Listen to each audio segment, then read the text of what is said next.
Hey, what's good, self-direct investors? I hope you're all doing great, and I want to welcome you back to my channel. If you're new here, my name is Jordan. I'm the mind behind Make More Capital, and today we're coming at you with this week in cannabis news from January 23rd to the 29th. Now, before we jump in, if you enjoy this video or you learned something, please just leave a like on it as it really helps out my channel. And of course, if you want to learn how to take advantage of this generational investment opportunity, subscribe below so that you don't miss any future videos, and then there's plenty of content for you to go back, rewatch, and educate yourself with. I've tried to put all the news and facts in one place, so you can watch episodes over time to learn about the evolution of the industry, identify top companies that you keep seeing pop up, and take advantage whenever you feel ready if you wish to do so. We're just going to start with a reminder of the unfortunate reality for all of those in the industry that they have to deal with when Congress chooses to work for multinational corporations that buy them through lobbying as opposed to the will of the American people, especially those who vote for them. And so unfortunately in Oklahoma this time, thanks, Joe Garza, for sharing. Pulled out a gun, said expletive, give me all the money, give me everything. Fowler said he has to stay ready for these crimes because Schmuck Schumer and the Dems will not pass the Safe Banking Act. And as a consequence, the longer they delay, the more American lives are put at risk every single day from not passing SAFE by keeping billions and billions of cash on the streets and in these dispensaries, making them targets for armed robberies as opposed to getting it out of the streets and into the system. So you can't make this shit up. And you'd like to believe at some point something's got to give. And so we're hopeful that something might. But on to state news as we focus on the state-led growth story. First medical cannabis sold in Mississippi. Of all the red states, we're slowly but surely making progress. So Brookhaven Dispensary was one of the 3 in Mississippi to legally sell cannabis on Wednesday. Good job, Brookhaven Dispensary, supplying a safer, non-addictive alternative. So a little bit more information here if you wanted to pause to read. Just highlighting the efforts made to eventually make medical cannabis available, and then some of the rules about it and how much you can get each day if you qualify. Doesn't have any data on the sales yet. I will update, but just happy to see another red state seeing the obvious benefits of reforming for medical first and providing a safer, non-addictive alternative to the citizens that need it. So link below if you wanted to read through. Well, I got this update from Puff Daddy. Not a whole lot on it yet, but Georgia Cannabis Commission approved rules and regs. So expect to see Trulieve grand opening in Georgia soon. So I'll update you as well once we get more information out of Georgia. But just wanted to share this from Puff Daddy as I found it through him. But this seems to be maybe a bit of a summary of the latest meeting where this approval took place. But regardless, Trulieve, one of the MSOs in Georgia, trying to take advantage of this lesser competitive market before it opens up. And, sooner than later, Georgia can get going. More Americans get access to a safer, non-addictive alternative. And with that, wanted to share this one from agc.com. So thanks, Todd, for sharing. Just to highlight that while Georgia is opening up to the cannabis plant, it's becoming more normalized in southern states as a medicine, as it is. Georgia voters also want cannabis legalized for rec use. So we love to see that as a poll of Georgia residents slowly but surely changing their minds over time. 53% supporting legalizing cannabis for rec. And that's a majority, 53%, and medical use, which they're already getting to. 23% want medical use, 15% want decriminalization, and 7% want to maintain criminalization. Clowns. You never want to take advice from those people, I can guarantee that. And so good to see Georgia, though, making progress in that direction. So MJ Biz Daily sharing this one. New York approves 30 more rec cannabis licenses. And so anything New York says they're going to do, we just have to laugh at it, take it with a grain of salt, as the Office of Cannabis Management has now licensed 66 retailers in the state, though as of Tuesday, only 2 have opened for business because they're so incompetent, they are shooting themselves in the foot every single day that they delay. And so a bit more information here if you wanted to pause to read, but New York, don't want to take it too seriously at this point until they really start to turn things around. But on top of that, sharing New Jersey, Christopher Norman, one of our on-the-ground sources there, highlighting positive NJ cannabis news.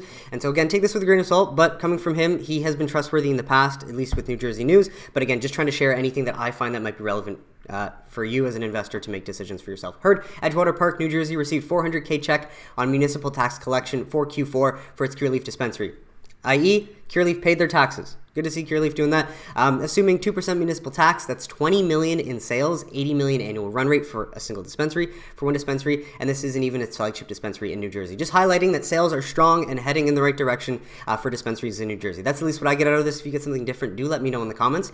And then he's just highlighting the location and the benefits of obviously the traffic and the thoroughfare that's driving the sales there, but just wanted to highlight that out of New Jersey. And then with that, we've got the Delaware update. So Marijuana Moment reports Delaware lawmakers approve cannabis legalization bill in committee one day after regulatory proposal advances. So lawmakers approve a bill to legalize cannabis on Wednesday, advancing the reform in committee just one day after a complementary measure to establish basic regulations for an adult use market cleared at different panels. So still a lot of work to be done. Bit more information here. Now the lawmakers had said legislation is expected to potentially come up for a House floor vote in March. So not official yet, I don't believe. We might have to wait until March, but essentially, and so you can pause to read what the HB1 legalization bill would accomplish as of right now, but I do believe that these can change over time before they finally get approved? Well, here's an overview of the key provisions of the HB2 regulatory bill. And so looking through it, ambitious from Delaware, but seeing, certain terms like Justice Reinvestment Fund, or the bill would additionally provide for social equity and micro business licenses. You just pray that they don't fuck it up as badly as New York has fucked up their own market. And of course, they can recover. You just hate to see them go in such a wrong direction so quickly, obviously. And so with that, DNBC, thank you for sharing this one. Legalizing medical cannabis is first bill filed in new North Carolina Senate. And so sounds like progress in another red state where we wouldn't expect it. Still very early though, but the link will be in the description if you wanted to read through it. But I will provide any updates once these states actually make progress and finalize actually passing any of these bills into law. And so with that, Todd Harrison sharing just an update out of Pennsylvania. Senators introduced a bill that allow doctors to recommend medical cannabis for any condition they see fit. And so again, love to see efforts expanding the medical program. Obviously, PA, we're looking for you to legalize for adult use sooner than later, hopefully in 2023. We don't want to wait till 2024, but nonetheless, good to see legislation would eliminate the list of qualifying conditions and allow doctors to make that decision based on their discretion. Now, unfortunately, we need a lot more education around the cannabis plant as medicine for doctors, because so much of them have been educated by big pharma and just selling pills to mask the symptoms and not, solve the underlying causes.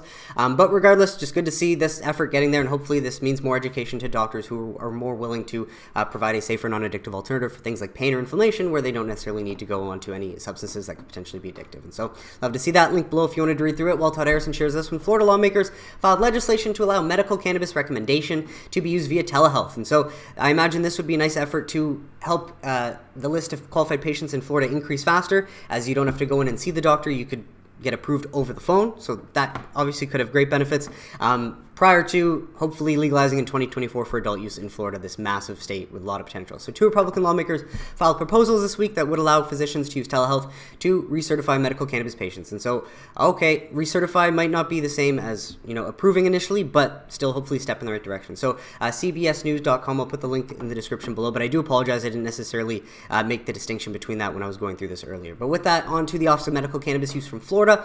Looking at dispensaries approved for this past week, we see a lot of action January 23rd to the 27th, 2023. Curaleaf Claremont opened a new location in Claremont. I think I covered that one last week.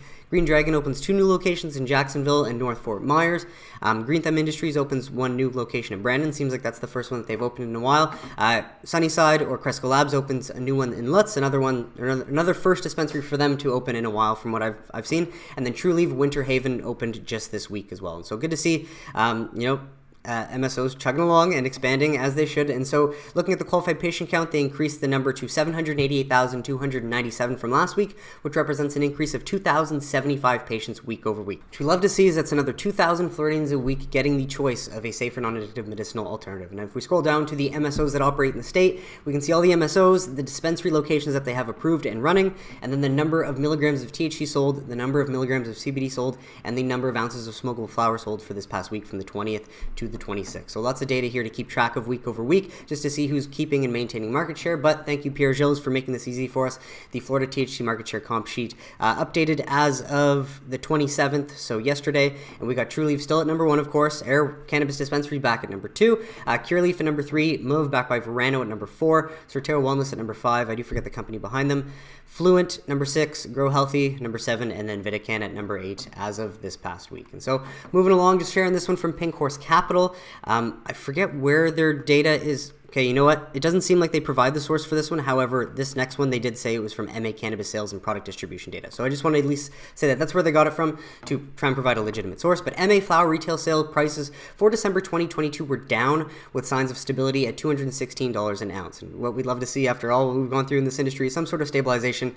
Hopefully that, we might be heading in that direction, as Croptober doesn't seem to be harming the industry as bad this year as it did the year before. Volumes continue to climb to record levels as sales remain relatively flat. And so while it's good to see the monthly volume of sales going up, obviously retail value or the number of dollars is going down because the prices overall have gone down, so less money being brought in. But at least the volume is continuing to go up to keep sales driving somewhat along in that right direction, despite the prices going down. And so, of course, markets fluctuate over time due to the many moving parts and factors of supply and demand that lead to price compression in competitive markets like this, like we've seen out of Michigan as well. Let alone the fact that this entire industry is operating with both hands tied behind their backs, yet they're still chugging along. I think the main takeaway from this same Pink Horse Capital, thank you for sharing source again, MA Cannabis Sales and Product Distribution Data, at least the sales are in for 2022, and cannabis product sales were over $1.48 billion for 2022, an 11.5% increase over 2021 sales of $1.33 billion, despite the shit show that we're seeing on the East Coast from states that are focusing so much on social equity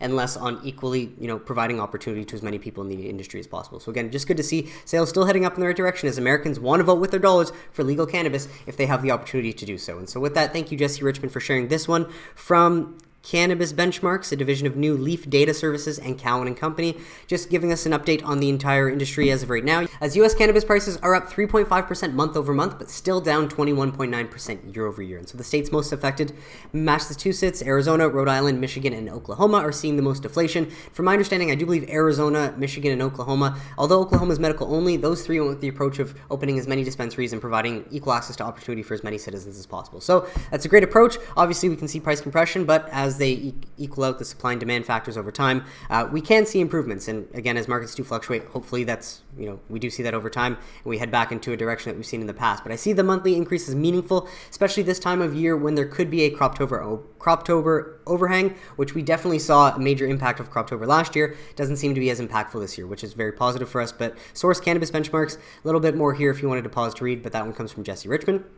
So on to some MSO data. Wanted to share this one from Curaleaf as Curaleaf announces closure of operations in California, Colorado, and Oregon. So trying to get out of some of these states that are less profitable, better to do that sooner than later. And so proactive exit will generate additional cash and improve margins in non-safe banking environment. In 2023, free cash flow expected to exceed $125 million. So this is according to Curaleaf. Take it with a grain of salt as well. You've got to look out for them to actually, put their money where their mouth is and pull through. But just to highlight what they're going through, a leading international provider of consumer cannabis products today announced the proactive closure of the majority of its operations in California, since the majority, closing a lot, Colorado and Oregon beginning this month as part of its continued effort to streamline its business. So focusing on, the most productive states or the most profitable ones. Additionally, in an effort to further optimize operations and reduce costs, the company will consolidate cultivation and processing operations in Massachusetts to a single facility in Webster, resulting in the closure of the Amesbury facility. Curaleaf expects to record non-cash restructuring and impairment charges that will detail on its fourth quarter earnings call in March. So very interesting to see them almost completely get out of California, it sounds like it, but at the same time, they wouldn't have to do any of this if safe banking had passed and Congress had done their job 18, 24 months ago. So that's the main thing to highlight. Had, the politicians worked for the will of the American people and kept a lot of their promises, these companies wouldn't have to do these layoffs and the environment wouldn't be so unfortunate. We wouldn't see so many job losses, and that's just the sad reality, not necessarily of the industry, but how the industry's been treated by the lawmakers and everyone else. And so you can pause to read for more information. Not going to spend too much time on this, as I'm not a shareholder of Curaleaf, but obviously if you own shares or you're interested in Curaleaf, you definitely want to read through this. But a lot of what they're doing seems to be proactive to cut costs in the future and make them more profitable, which you can't really ask for much more than that, right, out of a company. And so with that, Curaleaf announces the launch of adult use cannabis sales at Stanford CT dispensary. So just highlighting that Stanford is Curaleaf's first dispensary in Connecticut to serve adult use consumers. So from my understanding, they have 3 dispensaries in Connecticut for medical. Currently serves medical patients at 3 and other dispensaries across the state, but the company anticipates welcoming adult use customers at additional locations in the near future pending regulatory approvals. And so despite being the last of the East Coast trifecta to officially launch their adult use program after New Jersey and New York, the good news is Connecticut did launch their program a few weeks back, but from my understanding, it seems like Curaleaf did not have one of the 7 dispensaries that did open on launch day and was able to supply the demand. So at least Curaleaf is playing catch up, but they've got at least 1 dispensary online to serve that adult use market, and no doubt this is going to help drive sales on top of what they're seeing out of New York and other states as they consolidate. And so lastly, did just want to share this one from Grant Smith Ellis, who is a recent source I found that really seems to want Curaleaf to fail and is doing everything in his power to try and spread awareness that Curaleaf is the most evil company in America for whatever reason. Anyways, just wanted to share it because I do see this guy's out there, but I definitely don't believe that Curaleaf is I believe in innocent until proven guilty. And while, Curaleaf makes mistakes like other companies, all you can try and do over time is improve and, reduce your mistakes and, better supply the industry and the patients that you're trying to get at. And so Justin, Curaleaf CEO Boris Jordan sent an internal letter to staffers in all sectors last night addressing firm-wide layoffs, the closure of locations in Colorado, California, and Oregon, and more. And again, they wouldn't be doing that if Congress had taken initiative and tried to help the industry sooner than later and keep some of their campaign promises. If that wasn't the case, the companies in this industry wouldn't necessarily have to be doing the damage control that they're doing. So it's just a reality. And for us investors, the sad truth is it makes these investments more attractive in time if they're cutting costs and are able to keep more profits in the long run. So I can also now confirm Curaleaf's Amesbury, Massachusetts location has closed. Yeah, it's like they said this in the press release as well. So they're not hiding much, but this person's tone is just hilarious. And so again, just want to acknowledge that I'm aware of this person, and we'll see. Is Curaleaf innocent until proven guilty, guilty until proven innocent? Only time will tell. But internal email from Curaleaf CEO Boris Jordan addressing firm-wide layoffs, the closure of locations in Colorado, California, and Oregon. And so with that, on to this one. Thanks Revelation Partners LP for summarizing this. It's a press release from Air Wellness, so link will be below if you wanted to read through it. But basically, they're terminating. Air Wellness announces the mutual termination of a proposed acquisition of Dispensary 33. And so essentially, they don't need to buy a dispensary that they're going to pay a good amount of cash for, leaving more cash on hand for them. And so Air Wellness will no longer be required to pay the previously announced purchase consideration of $55 million, which is a good chunk, for only a few dispensaries, including $12 million of cash, $3 million of seller's notes, and $40 million of stock. And so by terminating this agreement, a good decision to conserve cash and strengthen the balance sheet in the short term for Air Wellness until, new sales from markets like New York or like New Jersey especially can, help offset that and hopefully make them profitable sooner than later. Because again, name of the game at this stage, especially after all that we've been through and the lack of progress from Congress, it's just profitability, right? Free cash flow is the name of the game. And so thanks, Tom Engel, for sharing this one. Unfortunately, the FDA has punted any responsibility again back to Congress, and it's honestly good because I don't want to see the FDA regulating cannabis at all. But Tom Engel shares today the Food and Drug Administration announced that it will not be issuing regulations to allow CBD as a dietary supplement or food additive, and instead wants to work with Congress on a new way forward. And so again, kicking the can back like we always see it. I'm not going to go through this one too much because still just a lot of talk, but you can grab the link below if you wanted to read through it because it is interesting. It would be nice to see them acknowledge CBD as a medicinal ingredient and, get that more normalized, but, probably better that the FDA is not controlling CBD. We just want cannabis descheduled. That is the dream. And so Marijuana Moment shares this one. Americans want cannabis less strictly regulated while backing tighter rules on Tesla's crypto and Twitter poll finds. And so I'm not going to spend too much time on this, but just wanted to highlight that it seems like the only thing that people were less likely to say should be more regulated than cannabis was gas stoves. Because obviously, and how fucking pathetic of the Dems to dare introduce such stupid legislation. They're so out of touch with reality. And here's where I think this comes from. Little rant if you don't mind following. But I do believe that this is from recent studies from non-governmental organizations, obviously looking for data that they can give to the Dems to try and, take back more rights and put more control from the government on the people. But essentially, the findings were that the leading cause of preemptive death in a lot of developing countries was exposure to toxic fumes from cooking. Now, from my understanding, this isn't even talking about people that have electricity, but these are families that don't have electricity. Therefore, they're still using wood and making fire in the corner of their home to cook their food, while living and sleeping in that same home later that night. And so that's essentially where a lot of the toxic fumes come from, because it's essentially like being in an apartment or being in a home where smoke starts to come through because it's legitimately fire in the corner of your place and you're just hanging out as if things are fine. And so obviously that's going to hurt your lungs over time, and that's going to lead to the respiratory illnesses and the premature death that we're seeing. And so again, I could be wrong. Let me know in the comments if you know if it's from another reason or whatnot, but do let me know in the comments how stupid you think that policy is to try and ban gas stoves, because the climate change hysteria is just getting out of this world and friggin' annoying. Anyway, I digress. Back to the topic. So voters want more regulation and consumer privacy on the internet, less regulation on gas stoves and marijuana. And so the poll, which involved interviews with 2,050 registered voters from January 18th to the 19th, speaks to a growing consensus that the status quo of prohibition is not working. Everyone gets it, except the fucking politicians paid not to. And so, again, highlighting, sadly, that cannabis industry layoffs and cost cutting will likely continue into 2023. It's an older article, but did want to share it because it is the reality of the industry. But again, a reality of the fact that Congress will not do their fucking jobs and keep any of their campaign promises that would help this industry and make it safer, help provide more jobs, and actually help the industry flourish even more. They will, no doubt, once we get through these tough times that we're going through. But so just wanted to share this because, of course, it is true, and I don't want to shy away from any sort of news. And so over the past few months, layoffs have been reported by, and so you can pause to read for more details. And obviously we don't like to see this, but if you compare the layoffs in this industry to big tech, my God, it's absolutely nothing. For example, tech firm Dutchie laid off 8% of its workforce. Now, to be fair, I don't know how many people Dutchie employs. Might not be that much. 8% could be a small number. Just speculating. But WM Technology, 175 employees. Curaleaf, the largest MSO by name, 220 employees. So they're still keeping thousands, right? And 50 in August, 270 in total. Leafly Holdings cut 56, or 21% of its workforce. Trulieve, 36, New York-based LeafLink, 80 jobs. Akerna, 56 jobs, 37 jobs. So it's not like 10,000 or 12,000 jobs that we're seeing at big tech. And so obviously better for these companies to do this now so that they can be more cash flow positive in the future. But again, this wouldn't be happening if Congress kept any of their campaign promises and let this industry thrive. Last bit of stories. Todd Harrison, thanks for sharing this one. Argentina sets high hopes on cannabis exports with a budding new agency. This opens the door for Argentina to start a new path in terms of industrial exports on the basis of huge global demand. And so this is a usnews.com article. Put the link below if you wanted to read through that. But hopefully I'll provide some more updates as Argentina gets this going, implements actual legislation, and begins to actually export cannabis as well. And so lastly, some studies before we head off, but we love to see it. Another study finding cannabis policy in psychosis. Study finds no no increase in rates of diagnosis. Love it. Take that, Kevin Sabet. Sucks to suck. Researchers found no significant increase in the rates of psychosis-related diagnosis in states which have introduced legalization. And so for the study, scientists examined commercial and Medicare Advantage claims data for more than 63 million individuals from 2003 to 2017. Seems pretty comprehensive, and this study came out of the Hospital of University of Pennsylvania in Philly. Found no statistically significant difference in rates of psychosis-related diagnosis or prescribed antipsychotics in states with medical or recreational cannabis policies compared to those where it's still prohibited. And so just going to pause to read if you wanted to read. Otherwise, you can grab the link below. But moving on to this next one is recreational cannabis legalization has had limited effects on a wide range of adult psychiatric and psychosocial outcomes. So again, another study different from that last one, but similar findings. And they found recreational legalization was associated with increased cannabis use and decreased adult use disorder symptoms or addiction symptoms, but was not associated with other maladaptations. So we love to see that.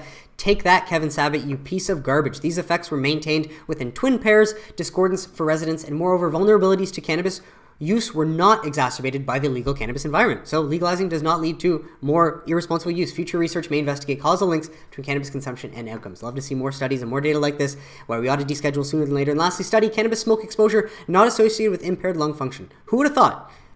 Very counterintuitive, but tobacco smoke is very different than cannabis smoking. So a team of Australian researchers evaluated the impact of tobacco smoking and cannabis smoking on lung function in a cohort of 30-year-old subjects. Study participants began smoking cannabis, tobacco, or both as young adults, and pulmonary performance was evaluated at age 21 and at age 30 via a spirometry assessment. Researchers reported that cigarette-only smokers already showed evidence of impaired lung function at age 30, but by contrast, those who have only used cannabis ever since the adolescent period do not appear to have evidence of impaired lung function. Fascinating. And why we ought to deschedule so we can find the workings behind this and how this is the cause, and how this is the case. Specifically, investigators identified airflow obstructions in the lungs of cigarette-only smokers, but they observed no such obstructions in cannabis-only subjects. And so again, it must have different effects on the body. The body uses them in different ways, and just fascinating. Why we ought to deschedule and look for the medical benefits versus all the wasted money in the past and the studies looking for harms that we've never found because there are none. Authors further acknowledge everything in moderation. Co-use of tobacco and cannabis does not appear to predict lung function beyond the effects of tobacco use alone. They concluded cannabis use does not appear to be related to lung function even after years of use. So does cannabis not even really affect your lungs? Fascinating. Who would have thought? So more on this if you wanted to read below, or I think there's the link to the study is here as well, but just happy to share the data that doesn't lie. Cannabis is not what we were told it was over time. We keep chipping away at this fight, but fortunately the state-led growth story does not stop, and sooner than later we will get cannabis descheduled, or we will get the plant back somehow, some way. Gotta believe. But that is it for today's episode, folks. I want to thank you so much for tuning in. I really hope you got some value out of it. What did you think of the stories mentioned? Let me know in the comments if you have any questions or suggestions, and I'd be happy to address them. But besides that, if you enjoyed this video and you learned something, please just leave a like on it. Subscribe below if you don't want to miss any future videos, and I will catch you on Wednesday for Midweek Update. Have a great weekend, everybody.